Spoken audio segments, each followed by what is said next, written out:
श्री गुरुदेवाय नमः।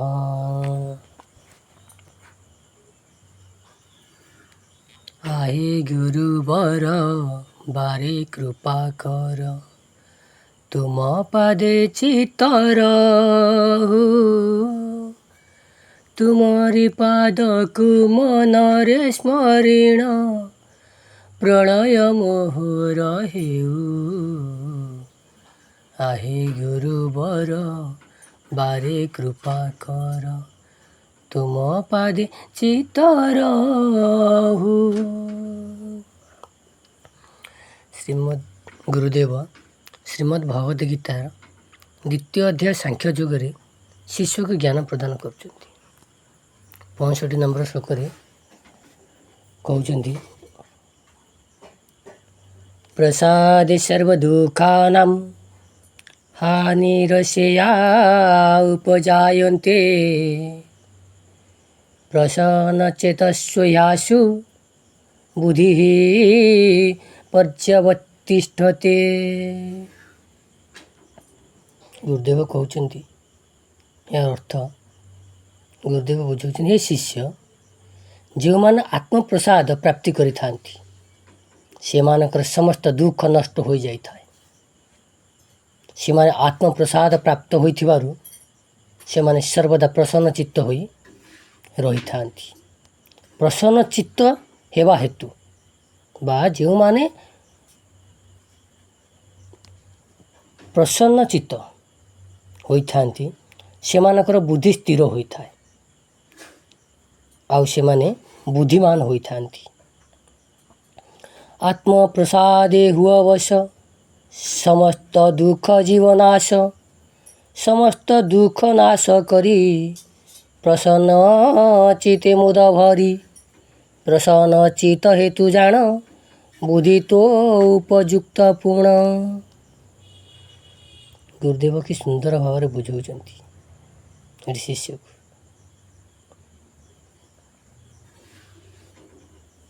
को। गुरु होउछनी संसार रे महान, जी के संसार माया मोहरु हमको पारी करि पारंती। ये संसार को जीए कहीं आसुना कहीं, ये संसार होउछि दुखालय।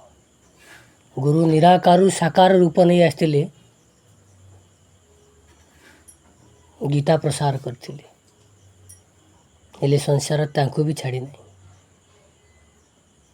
से मुक्तिर मार्ग दर्शैछन्ति, ता भी से संसार तांको ऊपर निंदा कलुषी तो सब नदी देछि। आमे जेते दिन जाइथबा जदि आमे मनुष्य जन्म पाई आम भितर चेतना धृति बुद्धि स्मृति नष्ट हो जाउछि, ताले आमे पशु पक्षी जन्म रे कोन आकु सब केबे बुझी परिबा नाही। आमको प्रसन्न चित्त हवा पाई हेले ए संसार समस्त मोह माया और कामना दूर रहिबा को हेबो। ए संसार एक एमिति बंधन, एथि जेते आशा पूरण हम सेते आसक्ति आहुरी बढ़ी बढ़ी जीव। आशा उपर भी लेखा अच्छी 16 अध्याय रे आमको बंधन किए करुच्ची। ये तो द्वितीय अध्याय चली। आमको सबुबले मु किए मु कौन पाई आईची कौठू आईची, ये 3टा जिनसर आमको सबुबले चिंता करिया पड़िबो। मु किए कौन पाई आसीची, मोर कर्तव्य एठी कौन, ये 3टा जिनिस को सबुबले आमको चिंता ही करिया पड़िबो। ताले आमे संसार रे जेतबेले निजको चिन्हि पारिबा, ए संसार बंधन आम मुक्ति पाई परिबा। आमे पंजुरी भितर अच्छे, पक्षीटी सीना लुहार पंजुरी भितर थाए, आमे भी ये शरीर हूँ गोटे पंजुरी, आ भितर आमे बंधी अच्छे। आकु जदि किए केंचुची कष्ट दौची निंदा गुणा दौची मारुची पिटुची भी आमे ता भितर छटपट होचे। रोग शोक दुख भोक शोष निंदा प्रशंसा सब प्रकार आदि भर्ती रही। आमे जदि जो स्थान रू आइचे जो ब्रह्म ठारू खेरी ही आइचे आमे जदि से ब्रह्म कठारे मिसी जीवा ताला आमर ना आ दुख अच्छी ना सुख अच्छी। एठी जेते सुख भोग कले भी केबे संतुष्ट मिले नहीं। जेते खाओ केबे के खाई की संतुष्ट होई नहीं कि केबे पी की भी संतुष्ट होई नहीं। जेते सुख पाई एठी केई ये पृथ्वी ऊपर नहीं। केवल आत्म प्रसाद सुख ठारू अन्य सुख को कहब जे कि ये सुख मो पाई चिरस्थायी बोली केबे भी स्थायी नुहे किछि।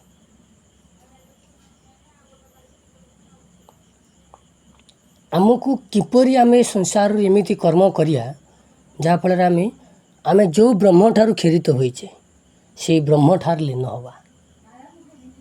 आमे जदि से ब्रह्म ठार लीन होई जिबा ताले आमे शत्रु मित्र सुख दुख राग शोक भय विषाद आशा इच्छा दोष सबुठ आमे त्राही पाई परिबा। जीवनर मार्ग होचे या आमे केते जन्म चक्र रे प्रवेश करी करी करी करी भगवान आमको मनुष्य जन्म देइछन्ति जे जन्म रे आमे ज्ञान बुद्धि विवेक द्वारा तरी परिबा। ज्ञान बुद्धि विवेक द्वारा आमे एमिति कर्म करिया जे आमे आ संसार रे कोनोसी आशा रखिबा नाही कि एमिति किछि कर्म करिया नाही जहाँ पर आमे ताकू सुझिबा पई आसीबा। केवल आमको ब्रह्म उपासना ही करबा पड़िबो। मु जोठू आइछि सेठी किपरि चली जीवी मोर आ ये संसार आवश्यकता नाही केठी ये मोहर बंधनर आवश्यकता नाही कि ये सुख दुख ये सब किछि आवश्यकता नाही। सुख थिले दुख अछि दिन थिले राति अछि ये शरीर सृष्टि अछि माने आर मध्यम अछि आबाद यार शरीर जेहेतु सृष्टि होइछि तार युवा बाल्य अवस्था आसीबो युवा अवस्था आसीबो वृद्धा अवस्था आसीबो तापरे जरा तापरे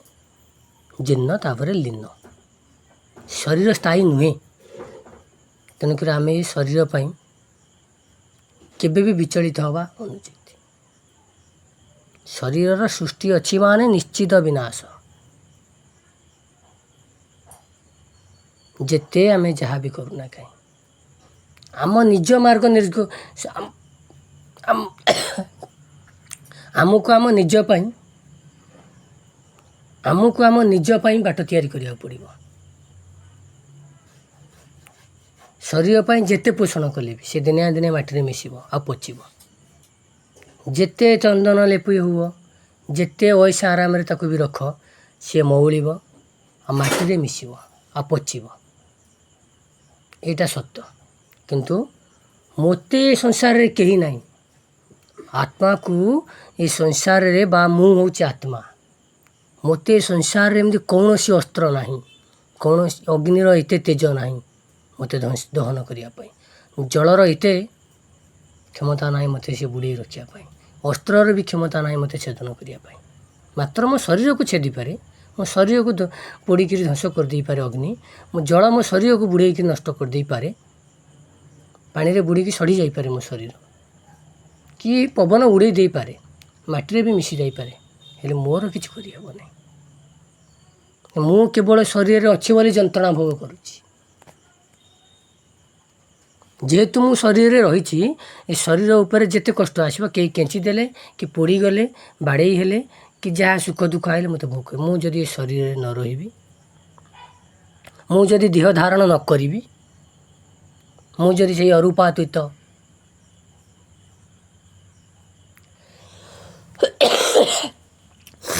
मुझे से रूपातीत अरूप लीन हो समुद्र देहरु जो जल आसी मेघ बादल आसी वर्षा होची सी आमर नदी रे रोची किंबा आमे ताको पाइप रु पाइप पीऊचे कि नदी पोखरी नाल सबुठे देखुचे आमे कहूचे एटा गाड़िया पानी नई पानी नाल पानी ताकू जदि समुद्र रे आमे मिसई दबा आउ ताकू समुद्र पानी छड़ा किछि भी कहि हबनी। आमे जदि सेमती जो परमात्मा ठाରୁ आमे खेरित होई आइछे आम जब से परमात्मा ठी लीन हवा ताले ये संसार रे आमर आउ फेरिबार बाट ना कि आमर भिन्न नु आम एकाकार हो जावा। रामकृष्ण परमहंस काली माँ को खोई दौले माँ माँ बोली पूरा शयन जुआड़े गले विचलित होते हाथ में खोई दौले किंतु मोक्ष मार्ग तांको मिल पार नथिला। काली माँ निजे डकैले तृतापुरी को जड़े ब्रह्म उपासक तृतापुरी को डकैले कहले मो पुओ को ब्रह्म एकाक्षर दीक्षा दी ताको ज्ञान प्राप्ति कर दे एक ब्रह्म ता मो भीतर फरक ना सी मते माँ बोली संबोधन करूँ पुओ बोली संबोधन करें एक एक ब्रह्म बोली ज्ञान प्रदान कर जाओ से तोतापुरी आसिले रामकृष्ण परमहंस कति रामकृष्ण परमहंस पचारे परमहंस रामकृष्ण परमहंस को कहले मु तुमको ज्ञान प्रदान करने ना तुम किए ना मु तोतापुरी ना मु तो तुमको चाहे नहीं तुम ज्ञान प्रदान करने को ना मत तुम माँ डकई ना मो माँ हाँ ना तुम माँ जो माँ को तुम्हें उपासना कर डकई जदि मिछ भावुच ताल जाओ तुम तुम माँ को पचारि आसो से रामकृष्ण परमहंस गले माँ को पचारे कहले माँ मु तो छड़ा दुनिया क्या जाने ना तू पुणी डकईचु सी मत कहनी तुम कड़े डकईच मत से ब्रह्म एकाकार दीक्षा ज्ञान प्रदान करने से काली माँ कही हाँ मुझे डकई कहीं तो भितर एबे भी रामकृष्ण परमहंस को कहले पुत्र तो भितर एबे भी अच्छी तू आ मु अलगा ये संसार भेदभाव अच्छी ब्रह्म एक ब्रह्म से ज्ञान तो भितर नहीं बोली मुझे डकई तेणुक तू तार ज्ञान ग्रहण कर। रामकृष्ण परमहंस माँ को कथा मानी तोतापुरी ज्ञान ग्रहण पर से बुझीगले प्रकृत रे संसार रे गोटे ब्रह्म सचराचर पिंपुड़ी ठारू जेते जीव जगत संसार रे अच्छी समस्त भितर एक ब्रह्म भर्ती रही से अनुभव से ज्ञान प्राप्ति कले तापर काली माँ सेठू दूर हो गले।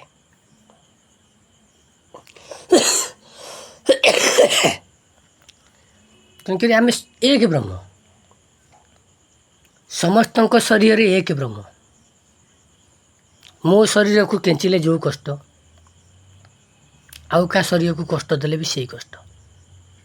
अपमान मो पाई जो परिका कष्ट अन्य पाई भी ठीक से परिका कष्ट। तेणु ज्ञानी गुणी माने और ईश्वर उपासक माने से माने सबु बेले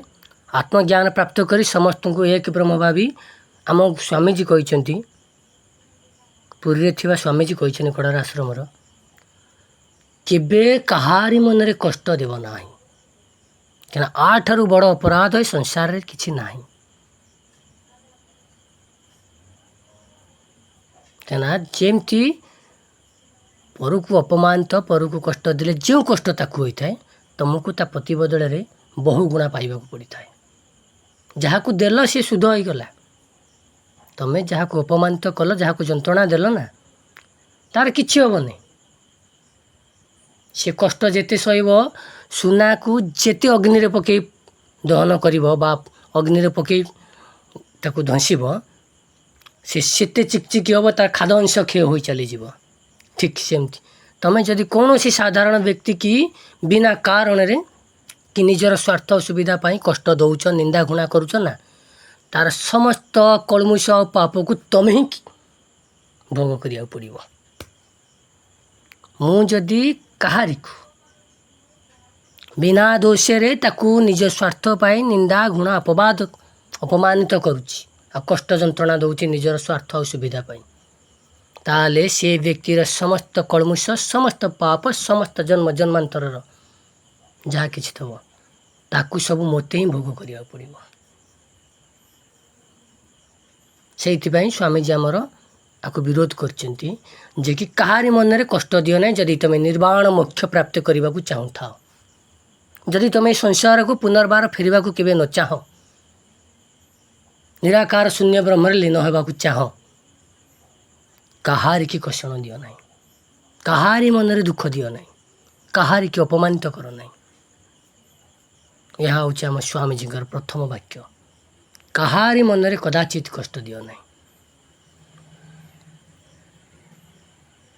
कहीं तुम जन्मचक्र रे बुली आसी मनीष जन्म प्राप्ति कर ज्ञान प्राप्ति कर हिंसा केवल हिंसर भितर शोभा पाई थाए जो मैंने हिंसा आचरण करती से माने सीधा सड़क मनीष देह छाड़ती तो हिंस्र हो जाती हिंस्र शरीर हिंस्र जोन ही प्रवेश करती सबुबले गीताशास्त्र कौन पाई श्रेष्ठ ना गीतार आत्मज्ञान गीतार मिछ नाही गीतार मिछ नाही केवल तुम केमिति निजको जानी पारिबो मु किए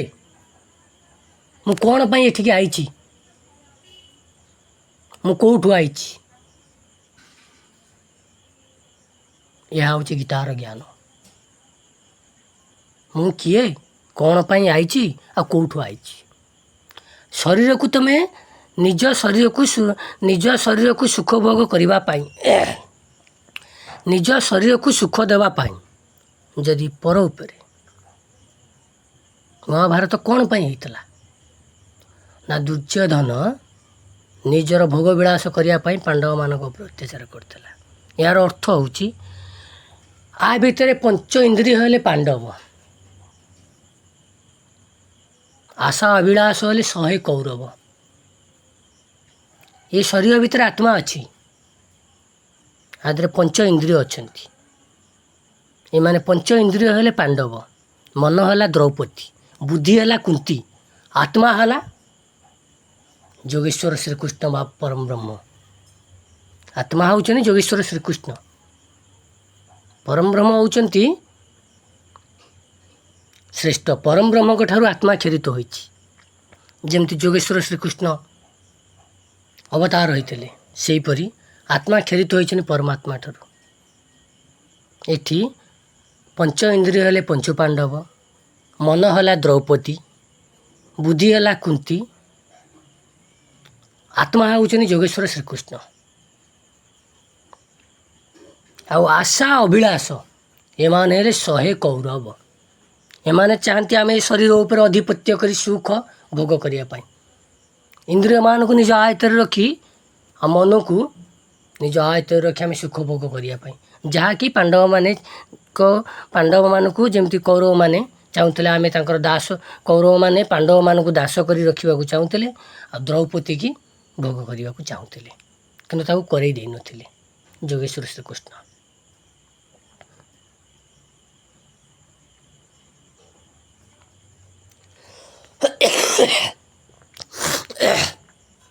तुम जिते सुख भी भोग करना कहीं केवे आशा तृप्त हम ना तेणु तुम कौरव प्रकृति छाड़ी इंद्रिय मान को अधीनस्थ करी मन को निज आयत रखी आशा अभिलाष को दमन कर आशा ही केवल ये संसार रे समस्त को बंधन करके रखी था कहीं 16 अध्याय गोटे सुंदर श्लोक अच्छी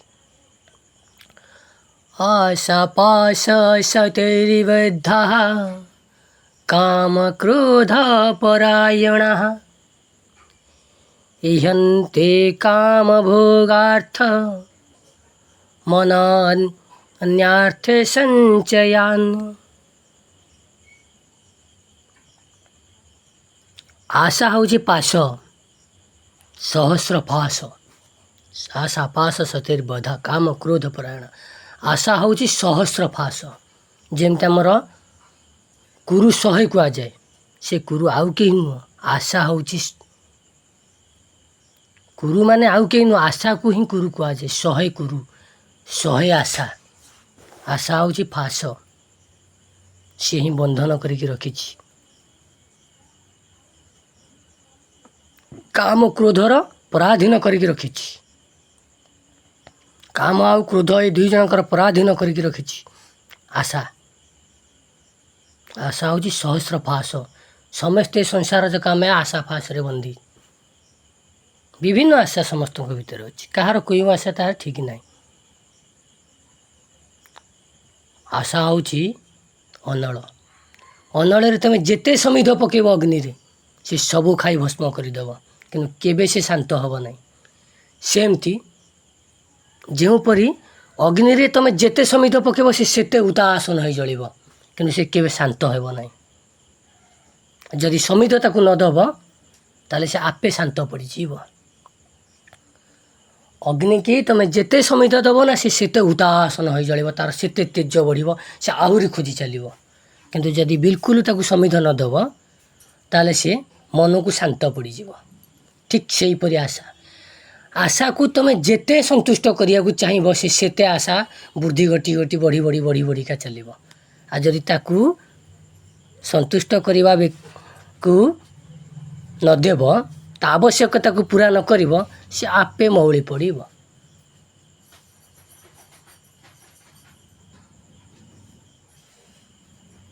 आशा पाश सतिर्बोध काम क्रोध परायण आशा हूँ पाश आशा सहस्र पाश ता सी समस्त सी आमको से बंदी करी आमको काम क्रोधर पराधीन करके रखे आमे पराधीन काम क्रोधर आमे स्वाधीन नुहे जेहेतु आमे स्वाधीन नुहे ताला आमे कौटू मुक्ति पाई परिया इहंते काम भोगार्थ मन अनार्थ यहीपरी इहंते काम भोगार्थ यहीपरी काम को से भोग करे मन अनार्थ संचालन मनरे एमती आ द्वारा मनरे अनेक प्रकार अर्थ भोग करने जातना हुए तेणु आमे सबू भूली भगवान कतिरे एति प्रार्थना करिया प्रभु तो मनीष जन्म देइछु ज्ञान प्रदान कर गोटे सुंदर पद मो निज तरफ लिखी अज्ञान अंधारे तुम्हें ज्ञान ज्योति पतंगटे अटे मोही से ज्ञान ज्योति रेली आकार मोते से ज्ञान ज्योति रेली न कर मोते कृपा करी भावग्राही हे गुरु तुम्हें मंगलमय कृपा बिनु मुक्ति नाही ए सारा सृष्टिर तुम्हें आदि अंत तुम बिनु शांति काहीं। जय गुरुदेव।